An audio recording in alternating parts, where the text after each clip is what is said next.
Assalamualaikum warahmatullahi wabarakatuh. Salam sejahtera bagi kita semua. Om Swastiastu, Namo Buddhaya, salam kebajikan. Halo Sobat Kampus. Nah, balik lagi nih dalam program Kampus Tak. Tentunya di program ini tuh kita bakalan bahas seputar mahasiswa-mahasiswi UIN Gus Dur yang tentunya sangat berprestasi dan juga menginspirasi nih buat Sobat Kampus semua. Nah, Sobat Kampus, pernah nggak sih kalian tuh kayak kepikiran gitu kalau misalkan ternyata hobi bicara kita itu bisa menjadi suatu prestasi, bahkan bisa sampai ke tingkat nasional nih Sobat Kampus. Nah, tentunya di sini kita bakalan bahas mengenai menang lewat kata kisah juara debat nasional mahasiswa UIN Kyai Haji Abdurrahman Wahid Pekalongan. Nah, Sobat Kampus, sebelum ngobrol lebih jauh nih, kan ada pepatah ya, katanya tuh tak kenal maka tak sayang. Jadi kita kenalan dulu ya. Sebelumnya aku Indah Puspitalia nih sebagai host, dan juga dua narasumber keren kita, ada Kak Hasanah dan juga Kak Harlan. Halo Kak, boleh disapa dulu nih. Halo. Oke. Oke, sebelum ngobrol lebih lanjut, boleh nih buat Kak Hasanah dan Kak Harlan buat perkenalan diri dulu, mulai dari nama lengkap, terus prodi, dan juga semester berapa, juga hobinya mungkin bisa di-spill ke Sobat Kampus semua. Oke, dari Kak Hasanah dulu boleh? Halo teman-teman, perkenalkan saya Nur Hasanah dari Prodi Hukum Ekonomi Syariah dari semester 6. Lalu hobinya apa ya? Mungkin hobinya nyanyi kali ya, tapi suara saya juga nggak bagus-bagus amat gitu. Gak apa-apa, kayak tadi ada hobi kita saya. Halo Kak Harlan. Halo, perkenalkan nama saya Harlan Iswanto Purnomo, saya semester 6 dari program studi Hukum Ekonomi Syariah. Kebetulan hobinya main game. Oh, jadi kalian itu satu prodi ya? Ya, berarti betul. sering ikut apa? Lomba-lomba bareng gitu? Kebetulan untuk satu timnya itu akhir-akhir ini karena kan udah nggak ada demisioner ya, jadi kita udah yang paling tertua, jadi sering satu tim kayak gitu. Berarti satu organisasi juga? Iya betul, satu organisasi. Oh, jadi satu organisasi. Aku kan lihat nih di CV dan juga background kalian ya, kayaknya banyak banget nih ngeraih prestasinya tuh luar biasa sih, banyak banget, mulai dari juara 1, 2, jika semuanya kayaknya diborong ya sama mereka. Terus boleh nih cerita singkatnya gimana kalian itu ngikut debat nasional yang kemarin ya Kak? Boleh cerita Yang terakhir atau yang perjalanannya? Yang terakhir ya? Terakhir ya. Oke, terakhir kemarin di Fakultas PAI ya. Tarbiyah, itu melawan kampus-kampus ternama juga dari PTN, terus juga PTKIN, bahkan dari PTS juga. Salah satunya itu yang terkenal mungkin Universitas Mataram. Itu debatnya bagus banget karena dia kan juga udah senior dari kita, baik dari organisasi debatnya juga dari kampusnya gitu. Terus kemarin terkait perjalanan kita bisa sampai juara 1 ya, alhamdulillah kita dapat kesempatan untuk juara 1. Itu lumayan struggle karena kita juga bareng sama adik tingkat kita ya, itu pertama kali dia ikut lomba nasional, jadi itu sangat bikin lumayan kita deg-degan dulu gitu. Terutamanya kan dari sana itu udah cukup mahir ya buat argumentasinya, terus juga untuk public speakingnya, kemudian juga untuk mentalnya mungkin mereka udah lebih siap daripada kita gitu. Tapi alhamdulillah karena kita konsisten untuk berlatih, terus juga kita menggali informasinya terkait dengan mosi perdebatan itu lebih dalam, terus juga chemistry antara satu tim itu dapat, jadinya alhamdulillah kita berkesempatan untuk juara 1 gitu. Keren sih. Terus satu timnya itu berarti isi berapa? 3 orang Kak biasanya. 3 orang. Iya. Terus itu kan tadi udah dijawab termasuk proses latihannya, public speaking gitu-gitu. Kenapa sih kok bisa kalian itu milih di dunia debat gitu? Padahal kan ada ya yang kalau public speaking kan banyak banget yang lain kayak lomba-lomba public speaking yang lain gitu. Kenapa kalian milih masuk ke dunia debat ini? Mungkin Mas Harlan dulu kali ya? Iya boleh. Kalau aku mungkin karena backgroundku introvert, terus aku nggak bisa ngomong tadinya, nggak bisa ngomong depan orang. Terus karena kebetulan aku SMA-nya sama beliau diajak, terus pas kuliah ini masuk bareng kan, terus diajak buat ikut UKM debat.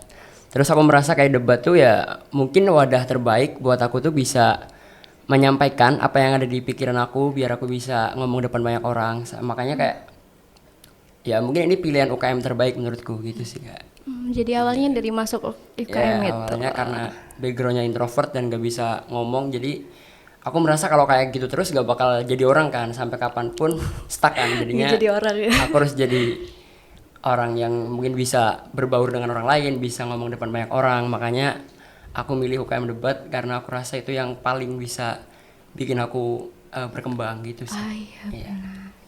Sayang juga ya kalau misal di kampus gitu udah kuliah gitu kayak diem-diem aja gitu masih membawa itu. Kalau Kak Sana sendiri?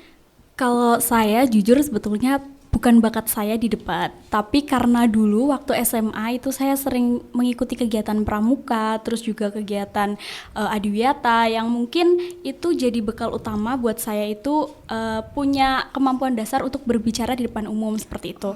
Nah, terkait dengan kenapa kok saya bisa memilih UKM debat, jadi dulu awalnya pertama kali saya masuk perkuliahan itu sebetulnya bingung mau ikut organisasi apa, kan waktu itu kita diajak ya terkait banyak ayo banget. gabung gitu.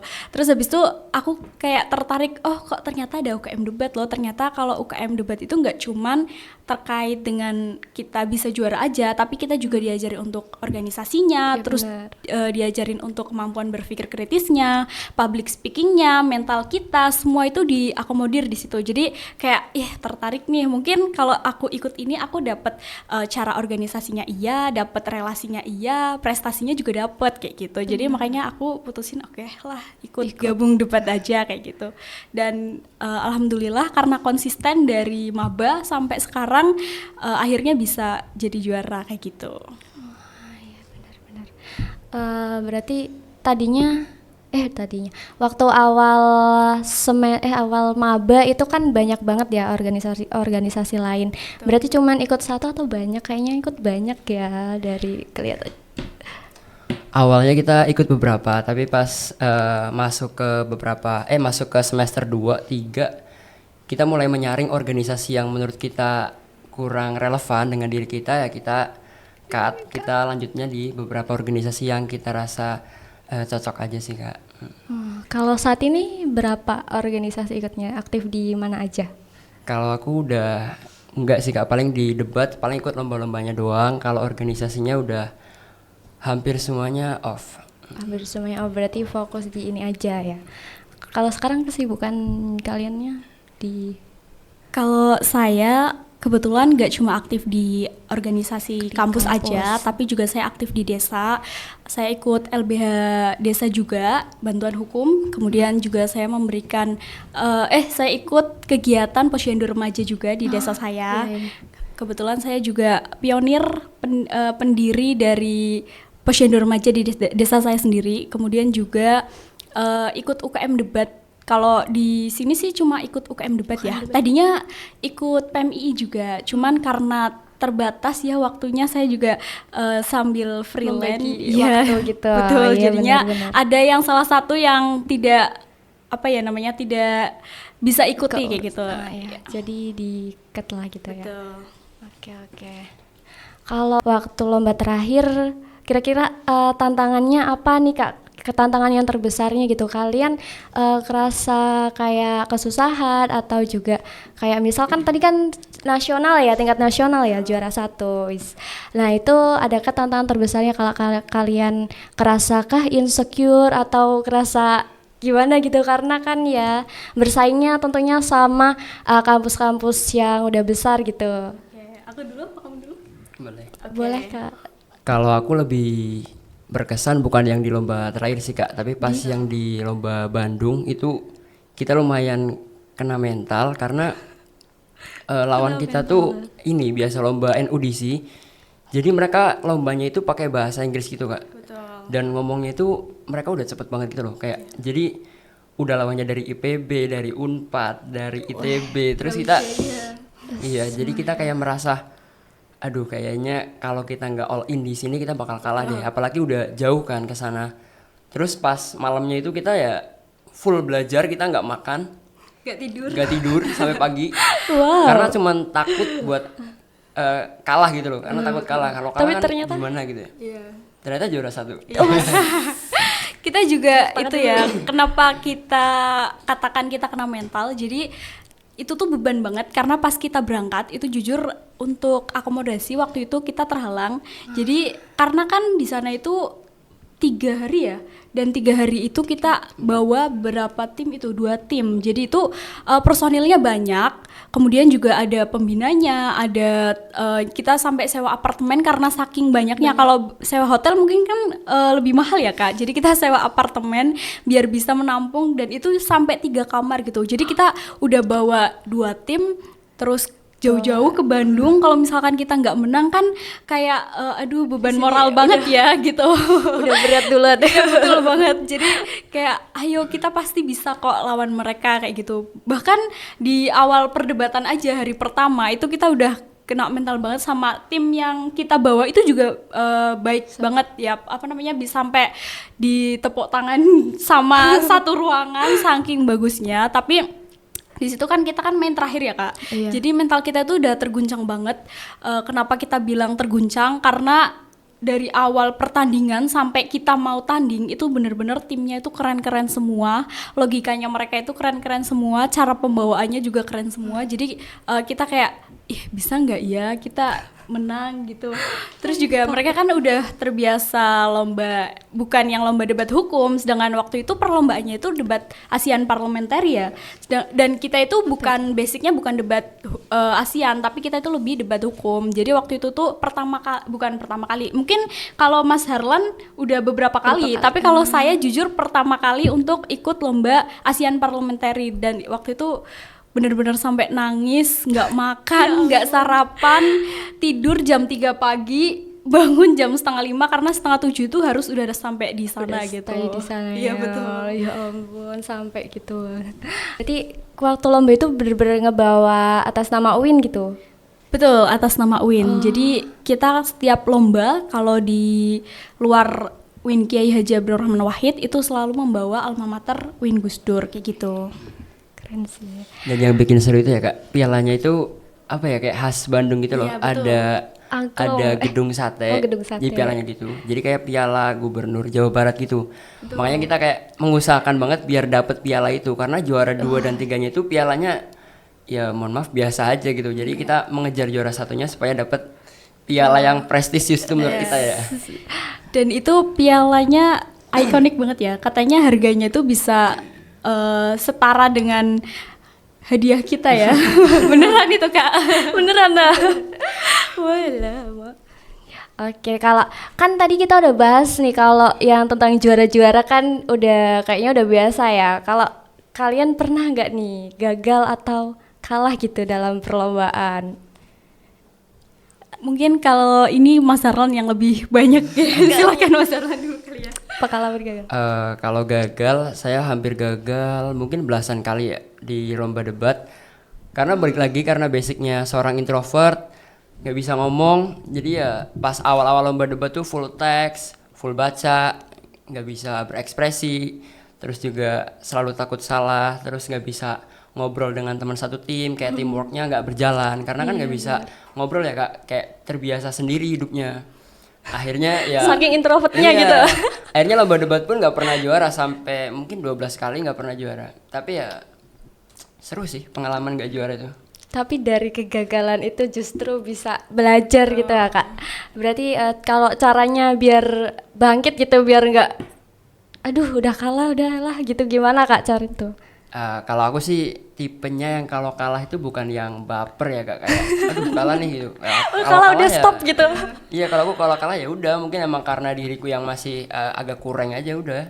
Jadi Belajar menyalahkan diri lagi. sendiri, dan terus aku belajar gitu. Jadi nggak pernah menyalahkan orang lain, nggak pernah kayak ini gara-gara timku nih, nggak pernah sih, kayak ya udah karena diriku aja. Jadi aku terus belajar gitu. Oke. Kalau dari Kak Hasanah ada nggak pernah gitu?